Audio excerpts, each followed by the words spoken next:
A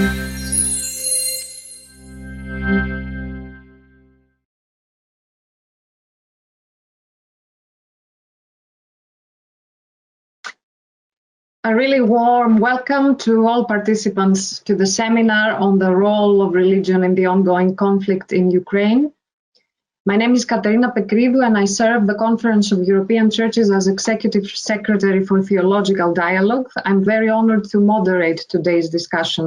Since the war started, the Conference of European Churches has been in regular contact with the churches in Ukraine, and we have been making an effort to engage their voices in our ongoing work with other churches in Europe, as well as the European political institutions. Our leadership has repeatedly taken a stance against the aggression and violence and in favor of just peace and the respect of international law. The war is ongoing and we do not want to accept this situation as normal. We do not want to forget that people are being killed and lives are destroyed daily. As we begin our discussion, I have the honor to invite the President of the Conference of European Churches, Reverend Christian Krieger, to offer a greeting to all of you here today. Christian, please take the floor. Thank you very much, Katrina, for opening this session. And dear brothers and sisters, dear friends, I just want to open this session with a short statement. We had yesterday a meeting with the President of the European Parliament, and I want to say that this war turns out into an unspeakable human tragedy. It is causing indescribable suffering to the people who are just defending their freedom. You probably know that yesterday the NATO summit described the Russian Federation's war in Ukraine as an appalling cruelty causing immense human suffering. And I want to state that nothing can justify such cruel acts. They discredit the legitimacy of all those who support this war. And first and foremost also the Christian religious leader who supports this war. And I would like to affirm here now how much this war shocks our conscience and wounds our humanity. And let us resolutely continue to affirm our solidarity and prayer, and to attest our support in deed and words to the Ukrainian people, as well as to all those, wherever and whoever they are, who are suffering under this war. And let us take part in the great solidarity network that runs across over Europe. Our support and prayer goes in particular to the churches in Ukraine which have been hard hit by this war. The Orthodox Church in Ukraine, the Ukrainian Orthodox Church, the Lutheran Church, the Reformed Church in Transcarpathia, the Baptist Church in Ukraine, the Greek Catholic Church, and the Roman Catholic Church, so far I know. And I join in my prayer also all the Orthodox churches. They are very challenged by the current situation. And I just want to bring these churches and the global situation to your prayer. That was my greeting for you. Thank you very much for your listening. Thank you, Reverend Krieger, for your leadership in this difficult time in Europe and for raising the voice of Christians, the European Christians. We are now moving to our speakers. We have three distinguished speakers that are going to address the role of religion in the war in Ukraine. We are particularly grateful for the speakers who are connecting from Ukraine. And our first distinguished speaker is His Excellency Archbishop Yevstrati of Chernihiv and Nizhyn. He is the deputy head of the External Church Relations Department of the Orthodox Church of Ukraine, the spokesperson of the Orthodox Church of Ukraine, and professor at the Kiev Theological Academy.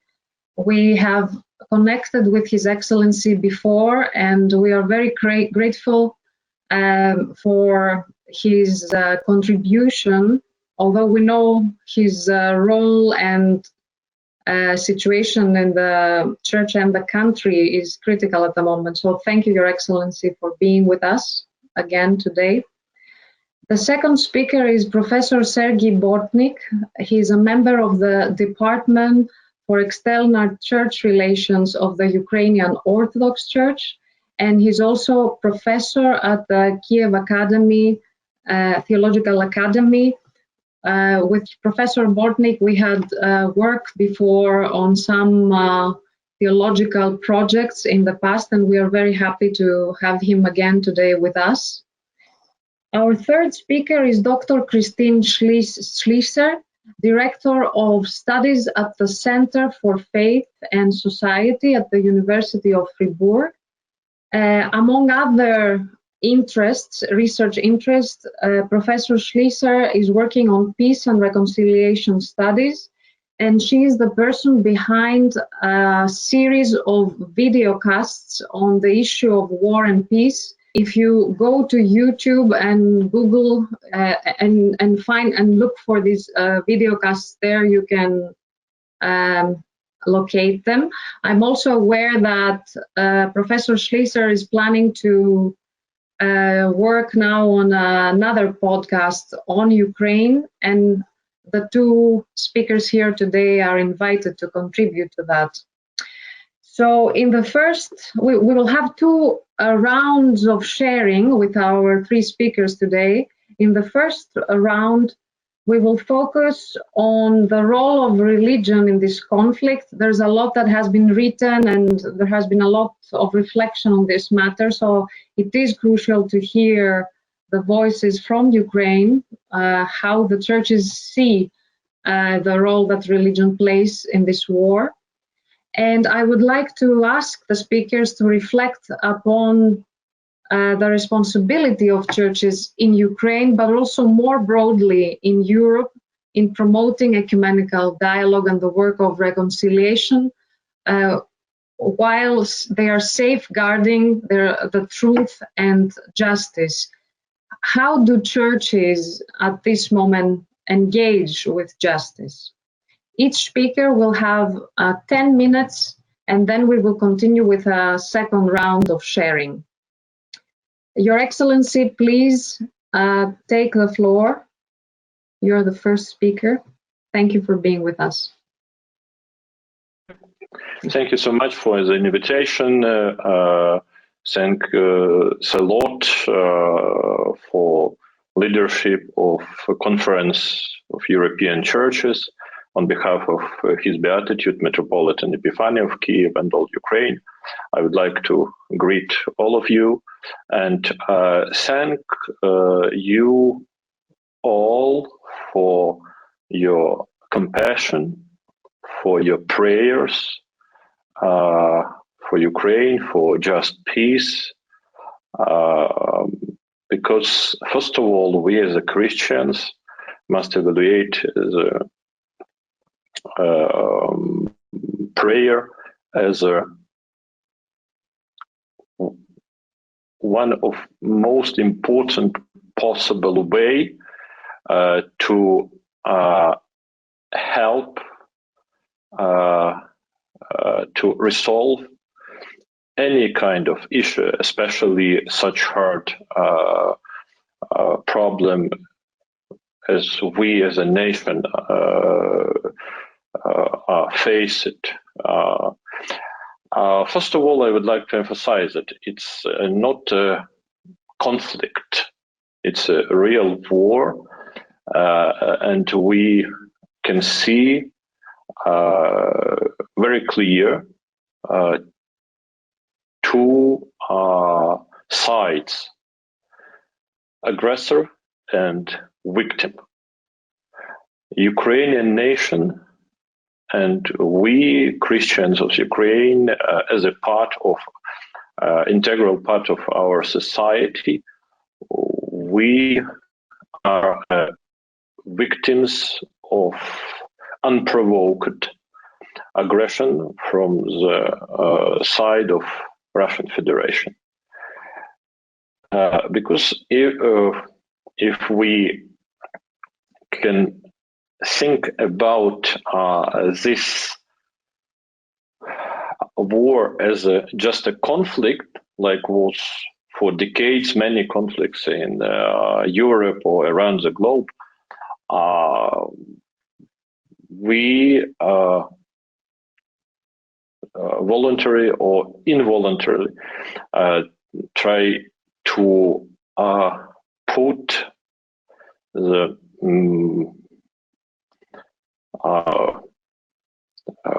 consequences of this conflict on two sides, and guilty, and try to share guilty on two sides, more or less. But this war is really maybe first one such great war in Europe since the end of the World War II, where we can see the very clear picture where is a victim and aggressor who have planned totally destroy our statehood, totally destroy our self-identity, and Russian Federation clearly proclaims that the problem is not about political issues or some type of security questions, but it's about Ukrainian self-identification of Ukrainian nation.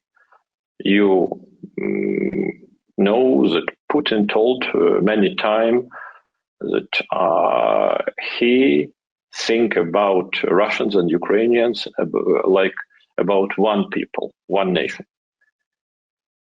And this is a source of problem. Another one, and Katerina told in your question, it's a religious dimension of this war, because unfortunately we are all witnesses of unprecedented behavior of leadership of one of the biggest Orthodox church, I mean Patriarch Kirill and his collaborators, his closest collaborators, who openly, directly bless and support this aggression and totally support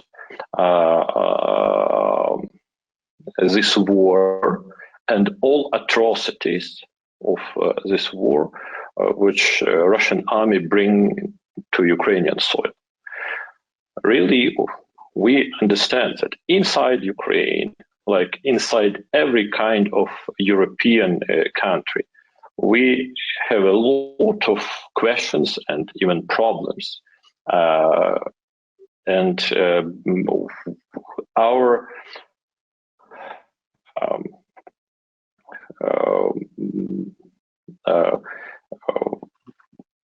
coexistence and cooperation with different religious groups are not equal, it's understandable, but for 3 decades of our modern independence, we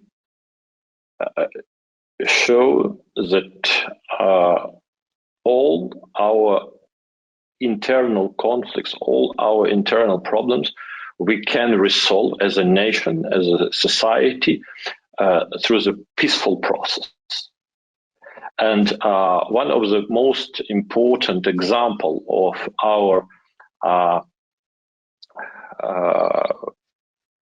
possibility to resolve every kind of internal problems through the peaceful process is the existence of Ukrainian Council of Churches and Religious Organizations.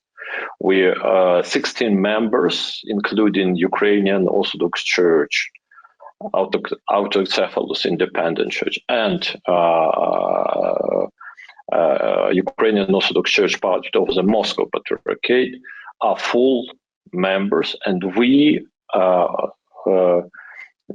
despite any kind of our disagreements, we can along the way with Catholics, Protestants, representatives of Muslim and Jewish community, we can find common messages, common words in front of the state, society, our international partners, and we can show that cooperation, peaceful coexistence, mutual understanding is an integral part of our Ukrainian religious tradition. And now I think that until now, Ukrainian religious community as a whole, especially Christian community, was not appropriately represented in European and global ecumenical process, because Moscow Patriarchate in Ukraine was represented throughout the Russian Orthodox Church. Ukrainian, Greek, and Roman Catholics was represented throughout Roman Catholic Church and Vatican. Different Protestant denominations was represented by their global structure, but direct contact with Ukrainian Christian community, with Ukrainian Orthodox, Protestants, Lutherans, Greek Catholics, Roman Catholics. It's so important because Ukraine is one of the biggest countries of the Europe, and we are the integral part of the European great society. And I think if we can establish some sort of deep contacts, deep cooperation between Ukrainian religious Christian community and global European Christian community, it will be so helpful in a process of finding ways for appropriate response on such unprecedented challenge like war in Ukraine and all consequences of this war. Thank you again for the invitation, and I can answer if someone will have additional questions. Thank you again. Thank you, Your Excellency. I'm sure there will be questions. And please convey again our solidarity and greetings to His Beatitude, Metropolitan Epiphany of Kiev and all Ukraine. We were very pleased to have a brief moment to meet you and His Beatitude here in Brussels when you visited 2 weeks ago. I would like now to invite the second speaker, Professor Bortnik. I'm not sure the image has been corrected. He had some technical difficulties when he was trying to connect earlier. So let's see. Yeah, we have his photo. So hopefully we can have the sound. Please, Professor, unmute. Thank you. I have prepared a presentation in the form of a text.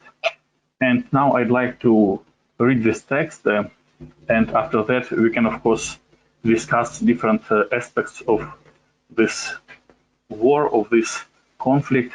And now I start. For 4 months, the world can observe the war of the Russian Federation in Ukraine. We can ask ourselves, is it really a Russian-Ukrainian war or something more? And even more important for our context, what should be the role of the churches and the faithful in this conflict of the states?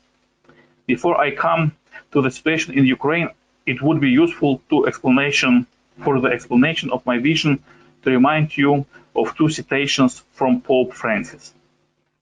The first one is on the role of NATO. At the beginning of May, the pontiff talked about the barking of NATO at Russia's door. He supposed that there was a broader context of the current war. This is a confrontation not only between two concrete neighbor states, but also involvement of the transatlantic military political bloc into this conflict on the territory of the former Soviet Union. I can't help but tell you an anecdote about this confrontation that was told with the specifically Odessa humor.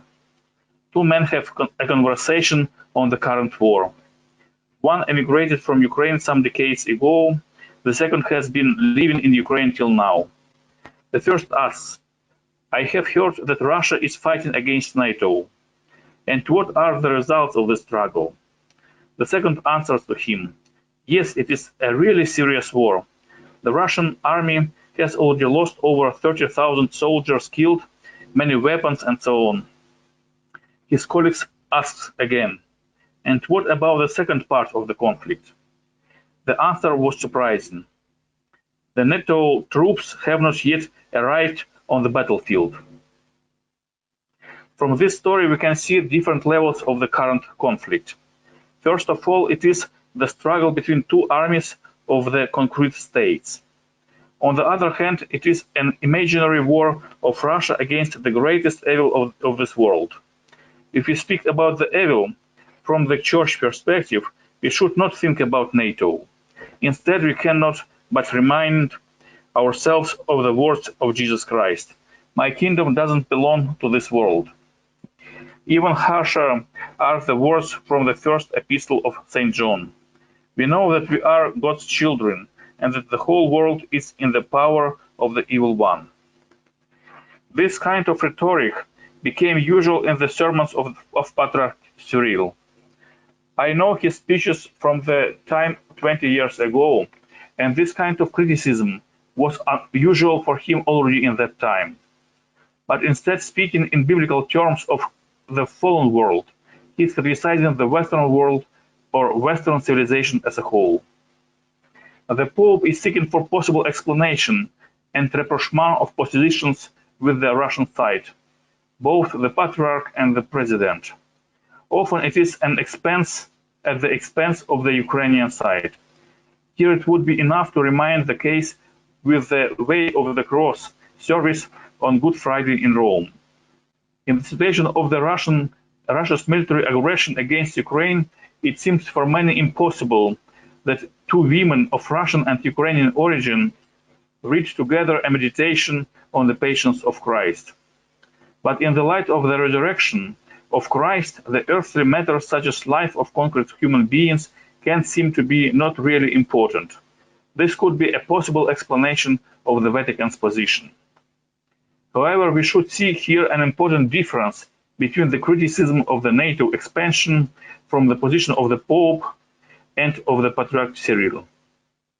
The first tries to be over the conflict, whereas the second thinks in the paradigm of symphony with the Russian state. I would even say that Patriarch Cyril subordinates his church to the state power. Here comes the time to remind the second citation from Pope Francis. After many attempts for possible rapprochement, we have heard harsh words of Pope Francis again, this time critical to the Patriarch of Moscow. In his explanation of the previous conversation with Patriarch Cyril, the Pope said, "A patriarch cannot become Putin's altar boy." He added, "I don't understand any of this. Brother, we are not clergymen of the state. We cannot use the language of politics, but of Jesus. We are shepherds of God's own holy people, which is why we must seek peace and silence the weapons."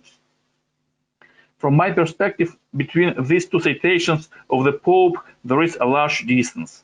We can be critical to the expansion of NATO to the east. But the Church, in its explanation of the military conflict, should have not another language than the states and international law. The Church should not subordinate its activity to the will of the state. After these reflections on the broader context, we come to the position of the Ukrainian churches in the current situation. I belong to the Ukrainian Orthodox Church and explain as soon as I can my understanding of its position. I believe that our leadership is thinking in a similar way as Pope Francis is. On the one hand, we can remember the situation as in May 2015, our Primate Metropolitan Onufry refused to stand up during the reading in the Ukrainian parliament of the names of the heroes. In that time, he explained his behavior through attempts to bring closer an immediate end to the war. Only a year after occupation of Crimea and Donbas territories, one could believe like the Pope today. We must seek peace and silence the weapons. In that time, after the Revolution of Dignity, one could suppose that the conflict was first of all between two parties of Ukrainian society, and the Russian participation was only an additional factor. The situation of 2022 and the reaction of our church leadership was very different. Already on the first day of the Russian invasion, our Primate Metropolitan Onufry called it a fratricidal war and called all faithful of our church to defend our state. He said, first of all, I call on you to intensify penitential prayer for Ukraine, for our army and our people. I ask you to forget mutual quarrels and misunderstandings and to unite with love for God and for our motherland. This appeal is not in the line of the mentioned symphony between the state and the church, as it seems to be in the Russian context. The observers can give you many examples of tension between the Ukrainian Orthodox Church and the Ukrainian state. It was especially remarkable in the presidential term of Petro Poroshenko. The conflict around the granting Thomas of autocephaly in 2019 was an outstanding example of this confrontation between the church and the state. From our perspective, the state shouldn't impose its will and its position in the church matters. With the words of the pontiff, we cannot become altar boys or serving instruments in the hands of the state. The church cannot subordinate itself to the state. I believe that this attitude of dissociation from being an instrument in the hand of the state is a very important feature for the identity of the Ukrainian Orthodox Church in the last 30 years. The church and its leaders should be with their faithful and for them and not for the state. But in the last years, there were a lot of critiques of our church in the public sphere of Ukraine. In the situation of the ongoing conflict with Russia, many people were inclined to think in the framework of symphony or cooperation between the church and the state. Either you are together and ready to serve the Ukrainian state, or you make the same with the Russian state. That is why on the 27th of May 2022, only 1 month ago, the Council of our Church made a crucial decision. This Council is the highest body of our Church, with representatives from bishops, clergy, monks and lay people. Its main decision consisted in a radical change of our statute. It proclaimed its independence and self-governance from the center in Moscow. The main goal was to reject all the features that have connected our church to the church in Russia, since now we are not depending on the decisions in Moscow at all. This radical change of status of the Ukrainian Orthodox Church is now not formed. In the world Orthodoxy, there is no procedure of receiving the autocephalous status that would be acceptable for all the local churches. Besides, 3 years ago in Ukraine, there has been established another church structure which is usually called Orthodox Church of Ukraine. It is its autocephalous status granted by the Patriarchate of Constantinople. It's recognized by 4 local churches from 14. Nevertheless, the existence of this church gives cause for some experts to describe our current status as a gray zone. In any way, nowadays our church is in the process of transition. On the one hand, it has not been possible anymore to maintain its connection to the Moscow Patriarchate with Patriarch Cyril as its primate. On the other hand, there is no accepted procedure of receiving a new autocephalous status. but most important is concurrent relationships to the newly established Orthodox Church of Ukraine. This conflict has been existing for 30 years and needs time and patience for its resolving. The time of the war brings us new challenges. We need to find a solution that would be acceptable for us, for our leadership and believers for decades after the war. There is a tangle of different aspects in our relationships with other churches, with our state, and with the civil society of Ukraine. But what is most important is to remain a Church of Jesus Christ and not to become an altar boy of the state, both of Russia and Ukraine. Thank you very much. Thank you, Professor Bortnik. You gave us a very clear presentation of the positions of church leaders as the war evolved. I'm sure there's questions also about what would be an acceptable solution for the Ukrainian church, but we will leave that for later for the conversation. Thank you again. I would like to move to the third speaker for today, who is not only here as a researcher and as a scholar on matters of peace and reconciliation, but also as an engaged Christian, is also engaged in the advisory board of the community of Protestant churches in Europe on ethical issues. And we are very, very happy that Dr. Schließer is here with us.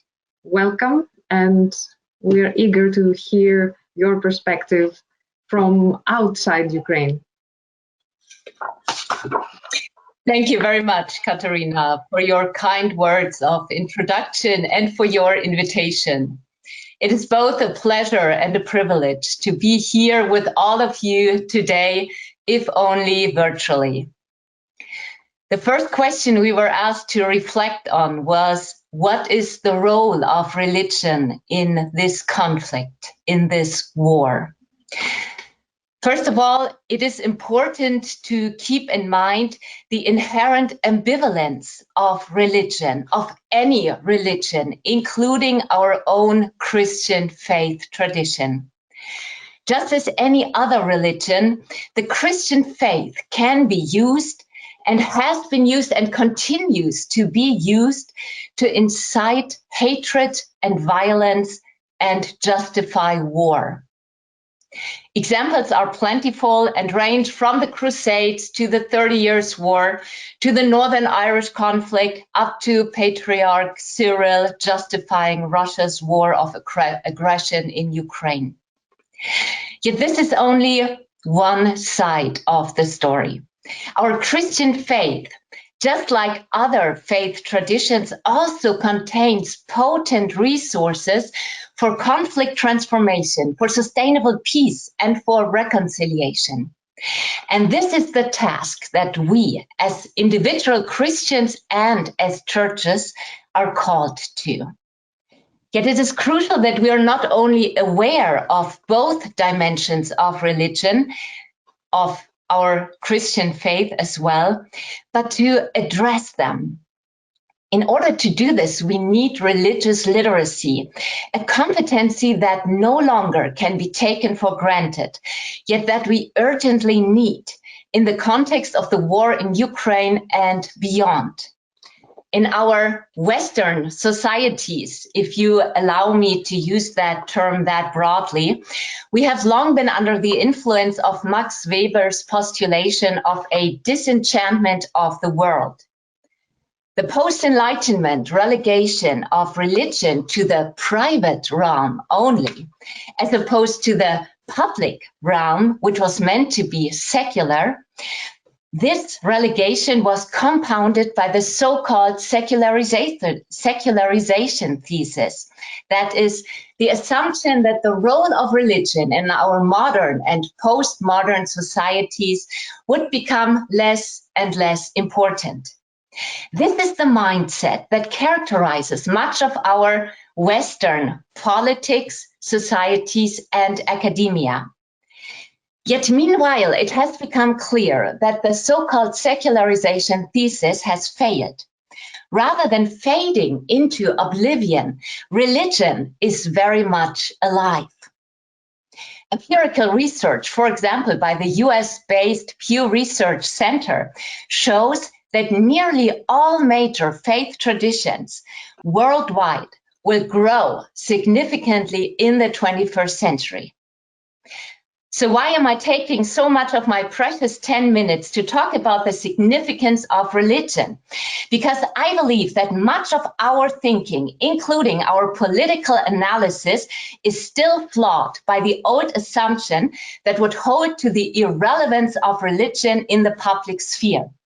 And this makes it so difficult for us to see, to analyze, and even more importantly, to understand the role of religion in the war in Ukraine. And this war clearly also profoundly is religious in nature. I briefly want to point to 3 levels, and I'm certain there are more.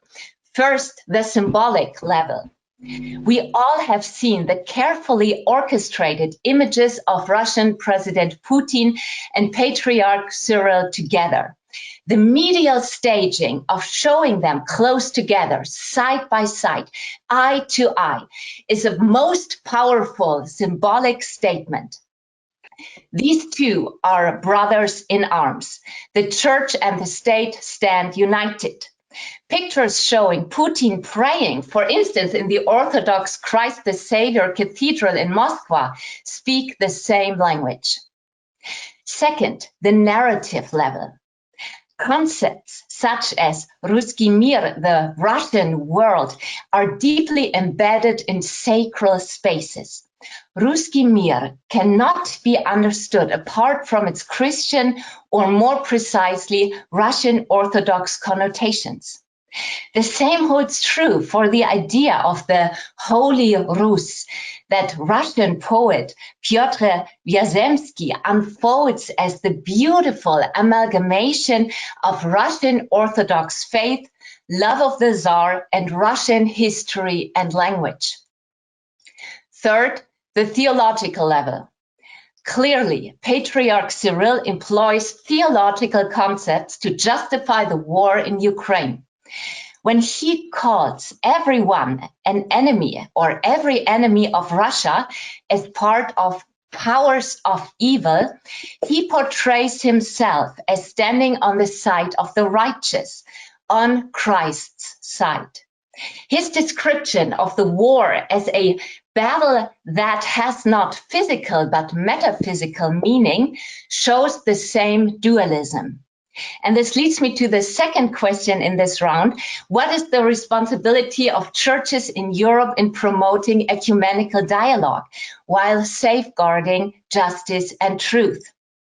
As churches, it is our responsibility to address and to analyze the religious dimension in this war and to counter Patriarch Cyril's deeply problematic sacralization of the war, not least on a theological level. His dualism, for example, shows a deficient understanding of reconciliation. Christ has already finished the work of reconciliation. This work is done. Our reality is no longer split. Any kind of dualism is overcome in Christ.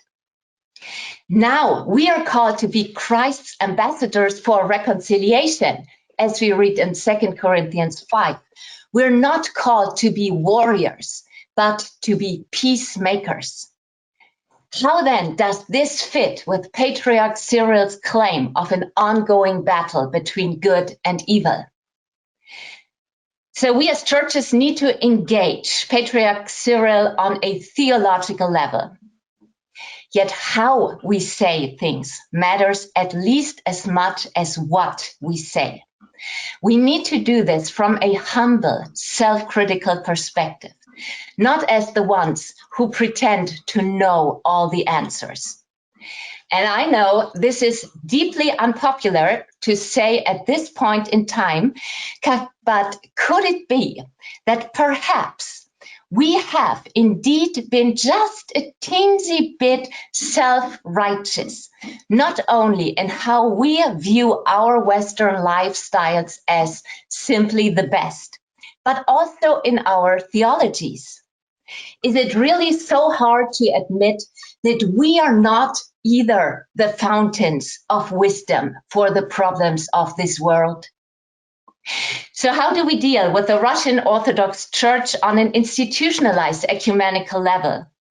For one, we speak clear words lovingly and self-critically. WCC has found very clear ways of condemning Patriarch Cyril's support of the war and theological justification. Far more contested, however, are the consequences that need to emerge from these words. In their recent meeting in June in Geneva, WCC decided against excluding the Russian Orthodox Church from WCC. I think that for now, this is the right step. For one, we need to stay in conversation with the Russian Orthodox Church. At the same time, I fear that an exclusion of the largest member church of WCC would also mean that we leave to fend for themselves the countless members within the Russian Orthodox Church, priests and laity alike, who do not agree with Cyril. Rather than exclusion, a temporary suspension of membership might be worth deliberating. But I readily admit that I am torn myself on this issue, and I would be very interested in hearing your perspectives during our time of discussion. I will end my remarks by briefly pointing to an open letter that was recently issued to the heads of the Protestant Church in Germany, demanding that the Orthodox Church of Ukraine and the Ukrainian Orthodox Church that recently declared itself independent from Moscow, as we just heard from Professor Bortnik, that they receive appropriate representation in international ecumenical bodies, not least in the upcoming General Assembly of WCC in Germany in September. I hope that this request will be heeded. Thank you. Thank you so much, Professor Schließer. You pointed on different things that we have been discussing actually in Czech for a while. I just want to confirm what you discussed, the lack of religious literacy. I want to confirm that we come across the phenomenon in our interactions with the political actors.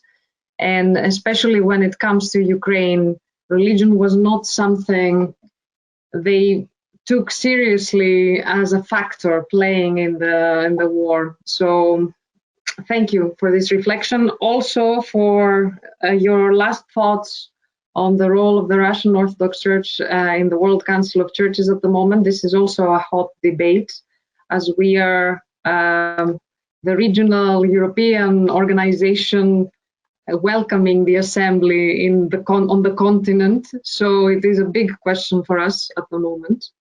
And we are involved also in the planning on different aspects. I would like us to move, as we have now warmed up and we opened up many issues, and maybe focus on the role that churches and other religious actors can play in engaging with political actors internally in Ukraine and also on the European level. And especially for all of us outside Ukraine or beyond Ukraine, how can we as churches, as Christians who are really concerned with the situation, how can we offer our support? I think it would be really helpful to hear some concrete proposals. So I will start again with His Excellency, and I will pass the floor. Thank you. Thank you so much. As we discussed in COMES meeting a few weeks ago in Brussels, we can see some real concrete steps in short, mid, and long term projects.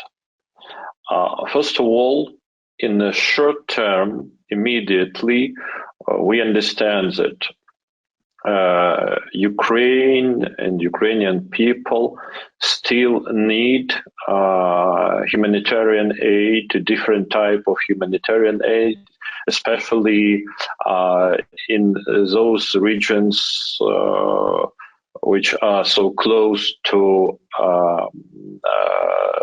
front line. In those cities which are affected by Russian aggression directly every day. And it's a supply food, supply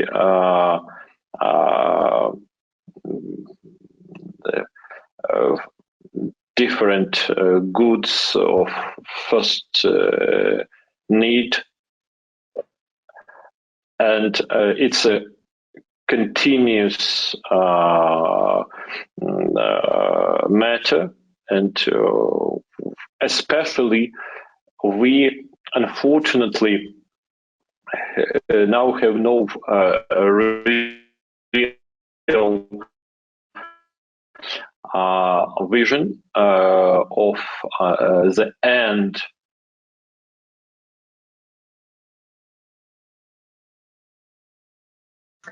Your Excellency, we have a problem with the sound. Unfortunately, I'm not able to hear you. Vanessa, can you please help us with this problem? My only suggestion is that His Excellency switch off his webcam and hopefully the sound will improve.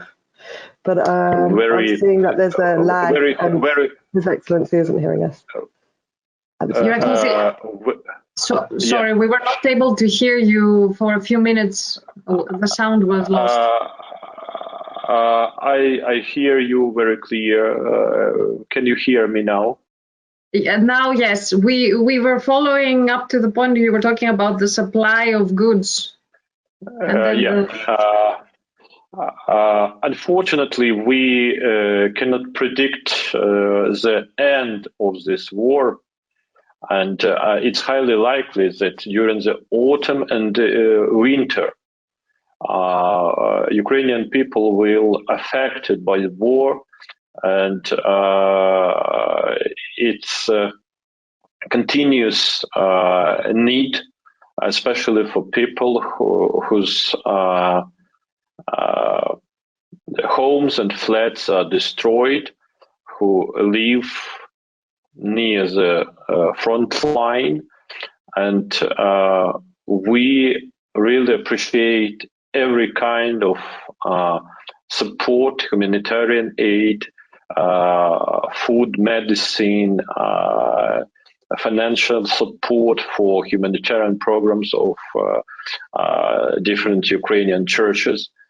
For the midterm programs, we understand that many homes, many flats are in ruin or partly destroyed. And now our church,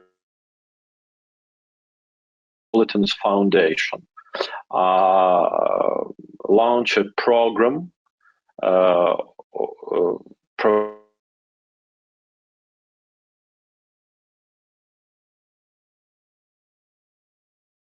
I'm afraid, again, we have a problem with the sound.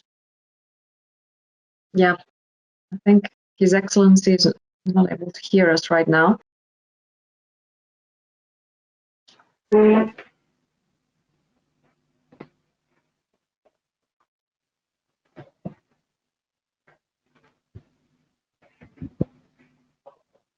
Your Excellency, we are not able to hear you. I can see now audio is Yeah. You mentioned the church is launching a program, but then we lost the sound. Yeah. We launched a program which support a reconstruction of partly destroyed buildings and to support the creation of temporary buildings for people who need immediately, especially during the autumn and next winter, the place to live. And another one, long-term program, is a help in reconstruction, restoration of affected churches and sacred places, because as we know now, around 200 of temples, shrines, and other religious buildings, partly or totally destroyed because of the Russian shellings and because of war. And during our meeting in Comece was raised idea to create some sort of foundation with aim to collect financial and other support in reconstruction of these sacred places for Ukrainian Christians who lost their temples, their shrines. And last one, we talk about reconciliation. It's a very important issue, but I think we all must understand clear that during the war, when the enemy try to kill you, launch the missiles, bombs on you, it's so hard to talk about immediate process of reconciliation. But we all understand that after the end of the war, like was in Europe after the World War II, religious community in generally, Ukrainian churches, with a partnership with our international friends, we will play very important role in the process of reconciliation. Even we understand this responsibility that sooner or later we must find the way of reconstruction of our coexistence with Russian society and Russian Christians, including Russian Orthodox Church. But this task is will start after the end of war, because we understand that when other side try to kill you, it's not possible to protect you just by talks. You must protect you by something real. But after the end of the war, and we as a church, we understand this, our responsibility, and we try to collect, to unite all efforts of all good practices, all good advices from everywhere, with aim to find the best way of reconstruction and reconciliation inside Ukraine and as well outside Ukraine. Thank you.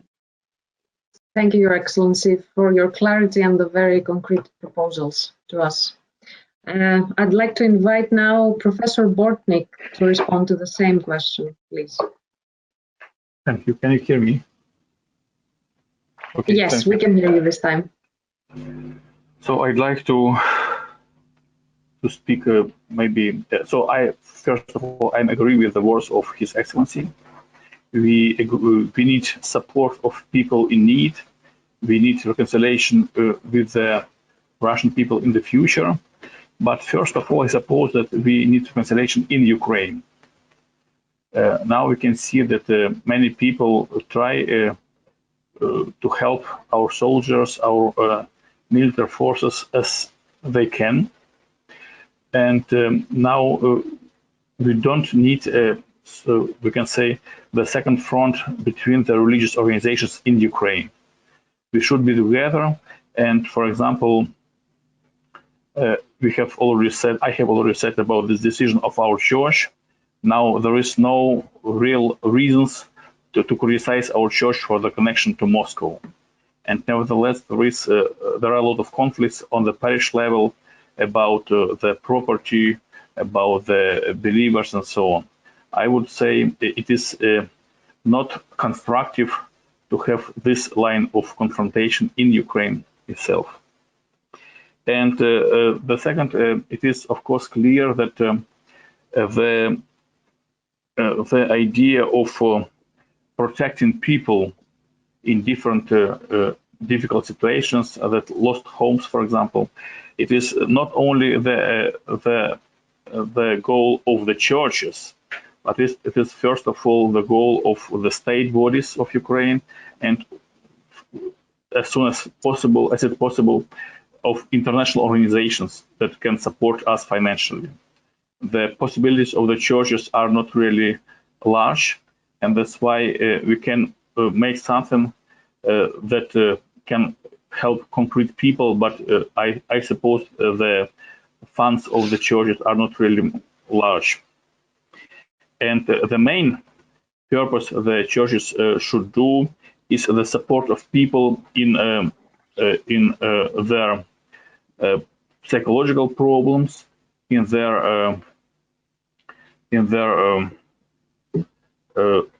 affair, if they are afraid and so on. So this kind of psychological aspect is much more important for the church than this material support of people, because we cannot really help a lot. And this idea of cooperation of the churches on the one side with other institutions, with the state of Ukraine, with other bodies in Ukraine, with the civil society, is an opportunity for us to be one nation, one people in Ukraine, and to help each other as one nation and to be together. This is my understanding of this problem. Thank you. Thank you so much, Professor Bortnik. And now I would like to move to our third speaker, Professor Schließer, on the same question, and perhaps maybe a bit more on the role of religious diplomacy on the European level, as you see it from where you stand and work professionally. Yes, thank you. I think that before we offer help, our first job is to listen to what our brothers and sisters in Ukraine tell us, how we can best support them. Because honestly, I think we have no idea of what they really currently go through. We watch the news, we see the horrific pictures, yet we can never know, as they know, what it's like. Next to listening and next to what I said before already, I think there are at least 3 possible ways to offer support from outside the Ukraine to churches in Ukraine, and to stand together with our sisters and brothers suffering in Ukraine, but also in Russia and in other regions affected by this war.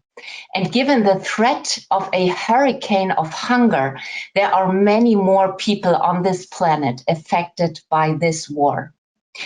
These three ways are pray, speak out, and help.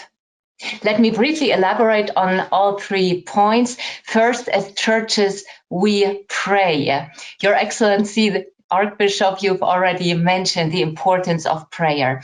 As churches, we are called to prayer, first and foremost, as 1 Thessalonians 5:17 tells us. Why? Because prayer is the most powerful and perhaps the most underestimated weapon that we as Christians have. Sometimes I hear people telling me that times like these call for actions, not for prayer. Yet this, to me, is a complete misunderstanding of the power and promise connected to prayer. Also, as we voice our lament. We therefore join from east and west, from north and south, in order to stand in together with our sisters and brothers in need and to move the arm of God. Second, as churches, we speak out. As churches, we are called to speak out against injustice and suffering and to speak truth to power. In consideration of our responsibility towards God, towards our fellow humans, and towards creation, we must clearly condemn Russia's unilateral attack on the sovereign state of Ukraine as a breach of international law and a violation of human rights. As Christians, we are called to be peacemakers, as Matthew 5 tells us. This means that churches can never sanctify war or violent conflict. We must strongly oppose aggressive military engagement as an inadequate and unacceptable means of conflict resolution. At the same time, we are called to responsible action and to protect the vulnerable.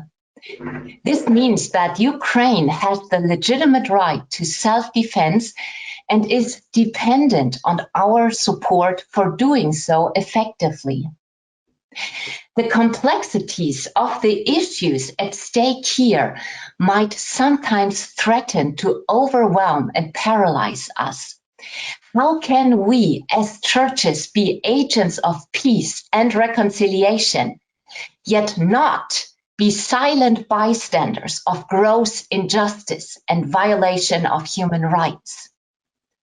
There are no easy answers, and we must acknowledge that every action and every inaction involves guilt.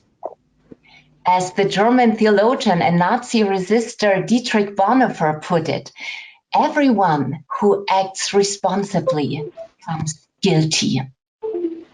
Yet we trust in the grace and forgiveness of God, who calls us to responsible action.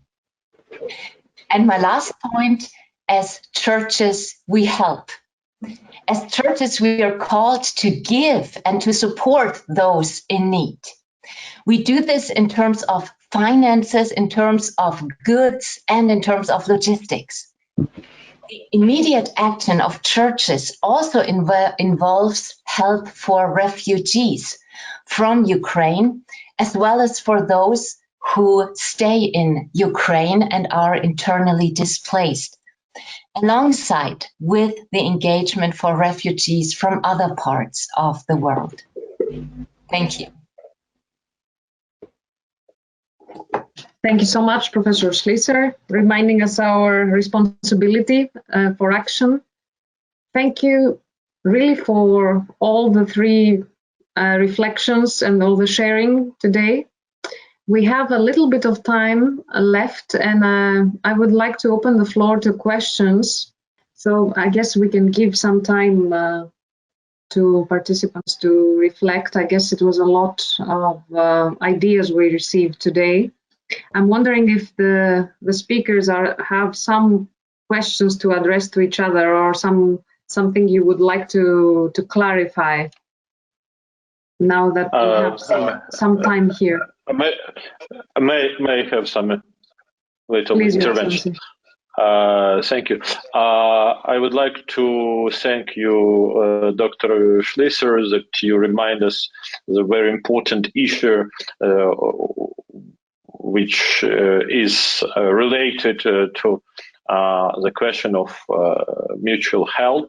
It's a matter of refugees, IDPs and refugees, and on behalf of Ukrainian Church of our brothers and sisters, I would like to thank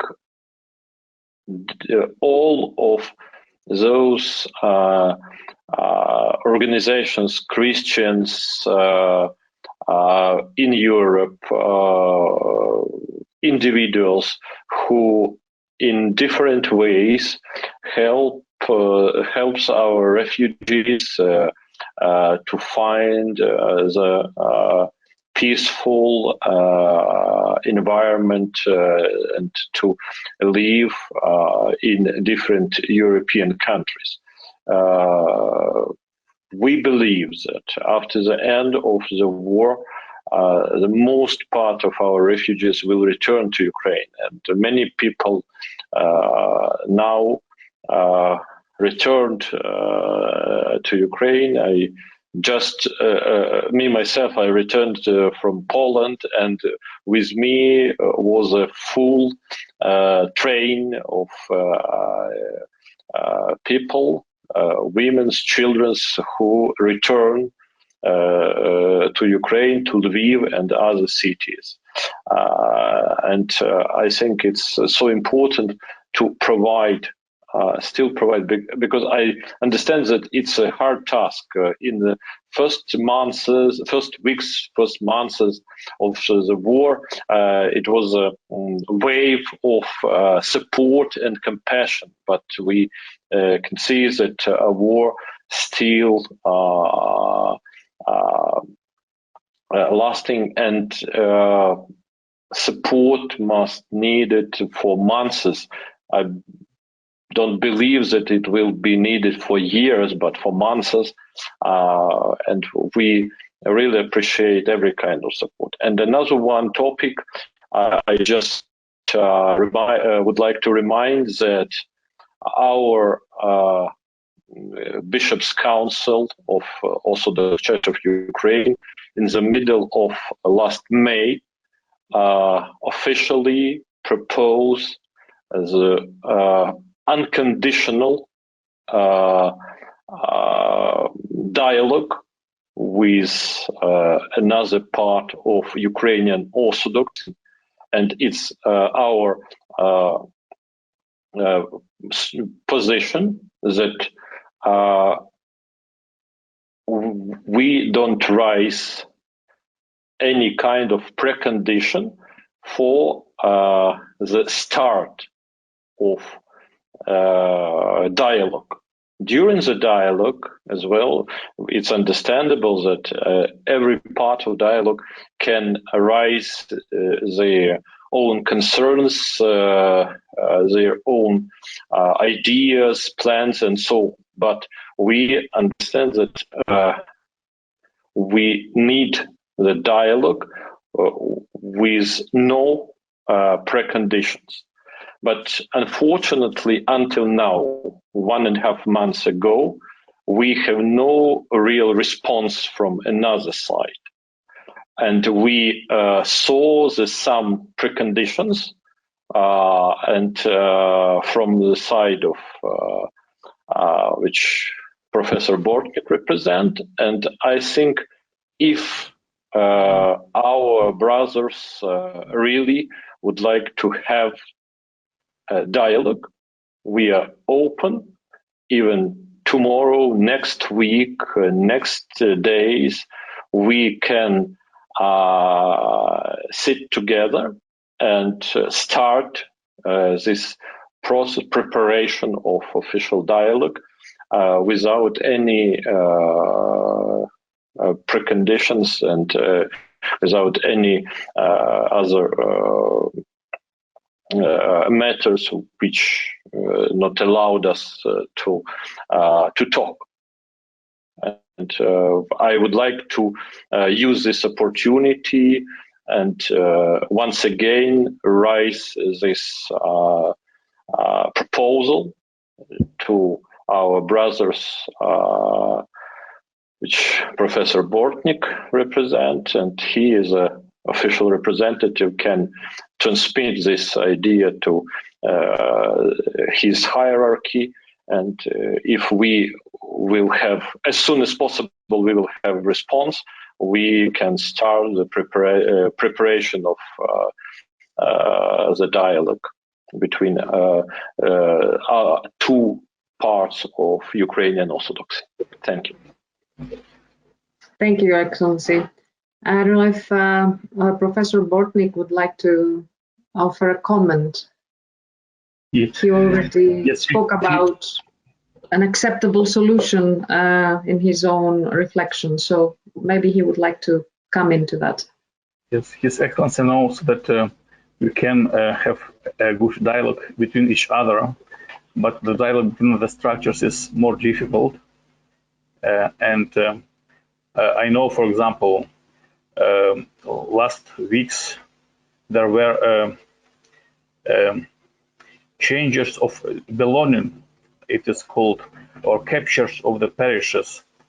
It is the question whether we, how we understand this changing of belonging of the parishes from one church to another church. I suppose that first of all, we don't need a dialogue, but a peaceful coexistence, so that we can be not as enemies to each other, not a concurrent to each other, but as brothers that have their own parishes, their own church structures, and don't want to have more in this situation of the war. Because we know and hear about the dialogue, but on the other side, we can see, for example, pictures as the attitude Metropolitan Epiphany invites new priests that changed their belonging now last weeks. So it is a good possibility to stop these changes, to stop this confrontation, and after that we can speak about the dialogue. So it is my perspective. Thank you. May I respond immediately that first of all, we don't share the concept of slavery of parishes. Ukrainian law allowed, as a democratic law, allowed to people to realize their right of freedom of religion and belief. And we as a church don't interfere in the matter of their self-determination, of their self-governance and jurisdiction. Professor Bortnik told us that we need a peaceful coexistence, but I have no idea how to have a peaceful coexistence without conversations, without dialogue. Sorry to say, but until now, officially, representatives of other part of Ukrainian Orthodoxy don't treat us, not just the hierarchs and priests, but really don't treat us like Christians. Official position of Professor Bortnik's hierarchy that we are not baptized persons. And I think it's not a real appropriate way to have a peaceful coexistence if one side is don't treat other side like just even the Christians. And we must talk directly, not publicly, not throughout the media or statements like we can do this for decades, but we need a real direct dialogue. And if somebody outside needed to help us to, as a mediator or a representative, to establish such kind of dialogue, we really appreciate. But I think if we have a problem, a lot of problems. We must talk about the problems, but not just talk that please stop this, do this or that, and everything will be good. Thank you. Thank you, Your Excellency. Thank you, Professor Bortnik. I think I will use an expression that Professor Schließer used in her presentation. There are no easy answers. And I think all of us who live outside Ukraine, the more we hear about the war, first of all, and then about relations of Christians in the country, the more we realize it's not an easy situation to be if we try to place ourselves in this situation at the moment. And I think we need more encounters together, and be sure that KEK will be definitely open for more encounters, also for us to understand and to hear more from the churches in Ukraine and to understand the situation better, and to try to be helpful in any way that we can in solidarity as Christians. So I would like to thank all of the speakers again, His Excellency Archbishop Yevstrati, Professor Sergei Bortnik, and Professor Christine Schließer. I would also like to thank our president, Reverend Christian Krieger, who addressed the seminar at the beginning, for your presence here today and for your valuable contributions.